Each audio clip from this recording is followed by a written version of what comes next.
The greatest joy of a parent's life is the birth of their child. I'll never forget 2 years ago when my wife Svetlana and I were just anticipating the birth of Sarah, and I always remember that evening when Sarah came and Svetlana gave birth to her, and words can't express just a feeling that a father has with his daughter, putting her little handprint and fingerprint in that little pretend birth certificate with her little feet and her little hands. She was just a very peaceful baby. But some of the nurses were a little concerned because she was too quiet, and she began to develop other symptoms that were of concern. They took Sarah to the NICU, the NICU, and her condition began to worsen. While this is taking place, Svetlana began to have extreme headaches. We didn't think much of it, but as the hours progressed, Svetlana began to worsen with her headaches, and her back began to hurt. She couldn't move her back or her neck. She was literally almost paralyzed. She's crying. She says, "Sweetie, I don't feel good." And right in front of me, here's my wife going into convulsions.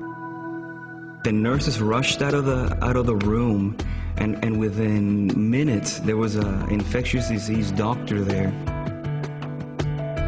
Svetlana had bacterial meningitis, and little Sarah, they did a spinal tap on her, and she had viral meningitis. They had a nurse that told me at that point, "Your wife is very sick, and she probably's not going to make it."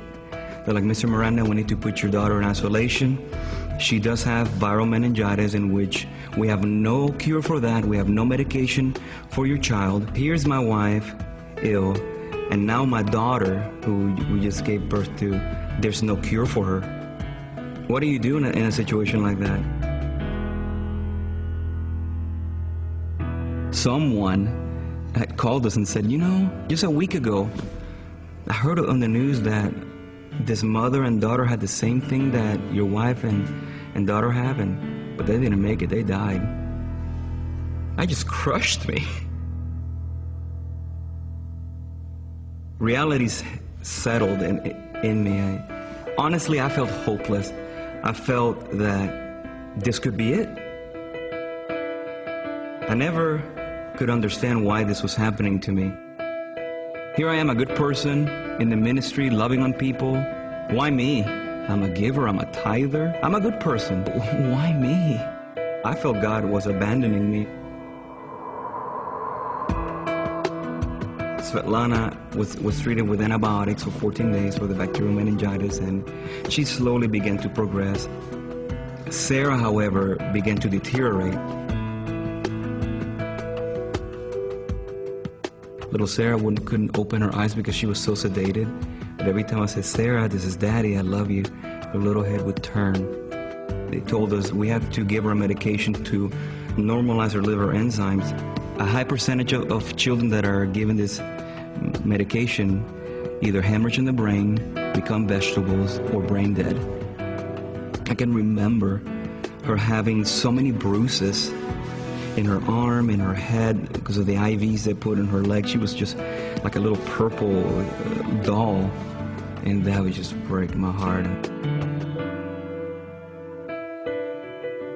All the lights were out. I waited till Svetlana actually fell asleep, and I was laying on that chair, and I looked up, pitch black, and I said, "I cannot control Svetlana, I cannot control little Sarah, I cannot control these doctors, but I can do something about me. And I choose right now," and I said, "I pray, Lord, to believe you, to make your word more real than this situation. And Lord, I'm going to line up my life with your word. I don't understand it. I don't know how to do this, Lord, but you're going to have to help me. And the best I know how, I believe my daughter is going to be fine. She's going to live and not die, and she's going to declare the works of the Lord." And the moment I made that decision, just to focus on the goodness of God in the midst of what was happening. It's like an oxymoron, you know, everything happening against me, but here's the Word of God. But when I made that decision to believe the Word of God, I began to get strength, and I began to see a different perspective. And about a week and a half later, I was upstairs with Svetlana, and we get a phone call around midnight. Mr. Miranda, you need to come down here right now because we don't think your daughter's going to make it through the night. Her heart is beginning to shut down. As a matter of fact, I think she has about an hour to live. I said to the doctor on the other line, my daughter will live and not die and declare the works of the Lord. And the doctor on the other line said, excuse me, Mr. Miranda? I said, my daughter is going to live and not die, and she's going to declare the works of the Lord. And through all this whole situation, the doctor was still telling Svetlana and I, she's not going to make it. She may not make it, Mr. Miranda. We just want to know that you to know that she's very ill. And we began to speak the word of God over her. Sarah, you're going to live and not die, and you're going to declare the works of the Lord. Svetlana and I began to just come in agreement. It was not too long after that. As a matter of fact, it was hours that they came to us and said, your daughter has normalized. And then here in the heart special, let's say, your daughter's heart is not, it's normal. It's like nothing ever happened to your daughter. You guys can go home. A lot of things are left unanswered why bad things happen to good people.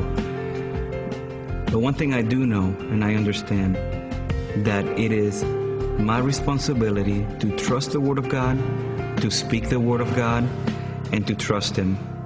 I'm so grateful for the mercy of God and that I have my wife and daughter healthy and strong together.